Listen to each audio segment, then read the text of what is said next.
Today, I will be watching and evaluating an action comedy movie titled Big Brother.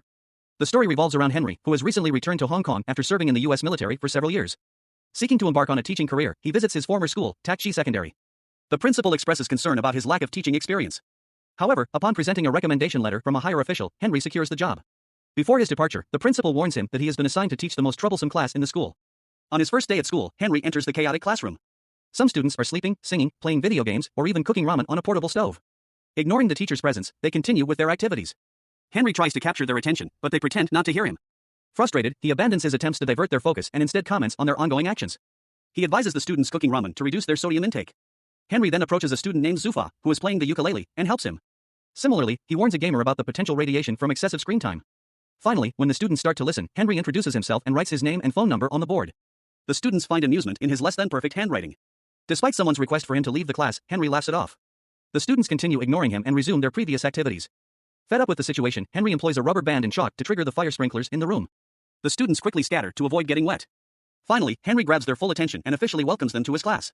After the class ends, a group of 5 low-ranking students congregates in the sports supply room to smoke.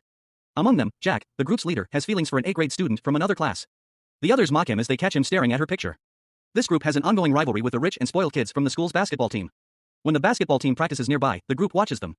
Jack accidentally drops a bottle onto the court, causing the team leader to fall. The group laughs, but Miss Liang, the school's English teacher, assigns them detention. In an attempt to evade detention, they play a prank on her and escape when she is occupied with cleaning her desk. Meanwhile, the school principal becomes distressed upon learning that the education board plans to deduct 20% of their annual funding. Representatives from the board visit the school to inspect the usage of funds. Simultaneously, Henry enters the classroom where the students have prepared a bucket of water to prank him. However, Henry's reflexes enable him to push the falling bucket away.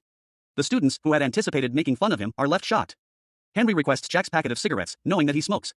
Jack hands him the pack, curious about Henry's intentions. Henry then quizzes Zufa about the ingredients in a cigarette. When Zufa answers correctly, he is allowed to skip class for the day. The rest of the students demand the same privilege, banging on their desks. In response, Henry distributes cigarettes to all of them and encourages them to analyze the contents. Instead of simply discussing the health risks, Henry engages them by exploring the consequences of smoking and explaining how tar forms in the lungs. For the first time, the students pay attention and show genuine interest in learning. When the bell rings, Henry asks them to return the cigarettes, and reluctantly, they comply. On that particular day in the cafeteria, Jack's friend, Bruce, is tripped by the captain of the basketball team, resulting in a heated argument that escalates into a full-blown fight. Food and tables are hurled at each other, causing significant damage to the cafeteria. Later, Henry learns that 5 students from his class have been temporarily suspended for instigating the brawl. He intervenes when he sees Jack fighting with his opponent in the hallway, urging them to calm down. Jack accuses the school of unfairness, claiming that the wealthy students face no consequences. After school, Henry delves into the files of the suspended students to gather more information about them.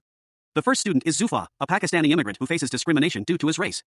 He frequently endures accusations of theft from the police in his neighborhood. Zufa aspires to become a musician. The second student is Danan, a girl who has been a disappointment to her father since birth because he always desired a son. Danan constantly strives to earn her father's respect, even resorting to cutting her hair short and playing with traditionally masculine toys. However, her father disregards her while treating her younger brother favorably.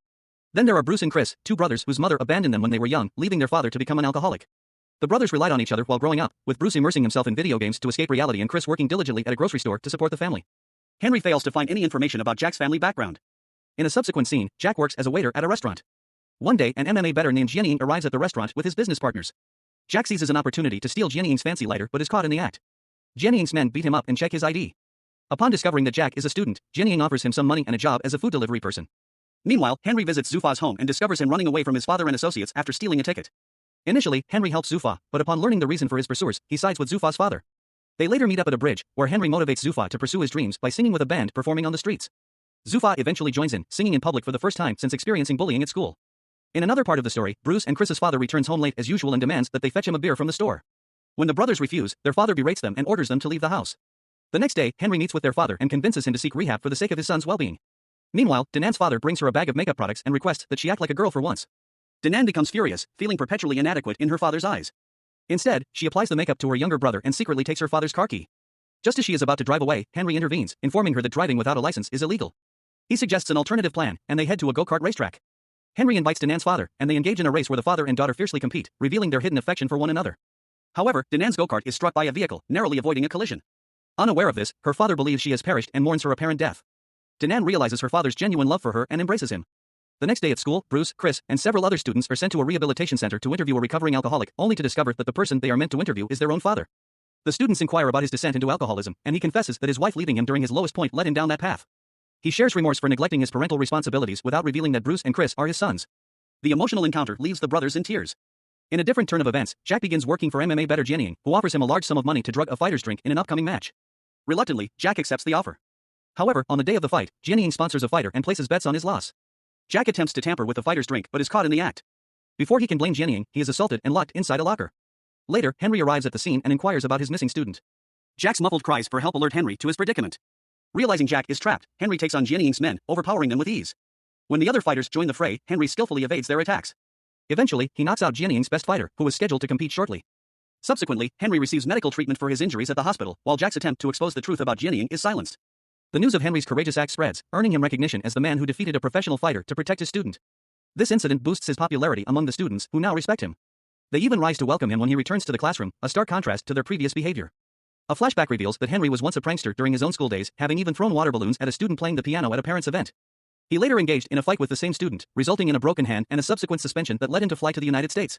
From that moment on, the students pay attention to Henry's teachings and study diligently for their upcoming college entrance tests.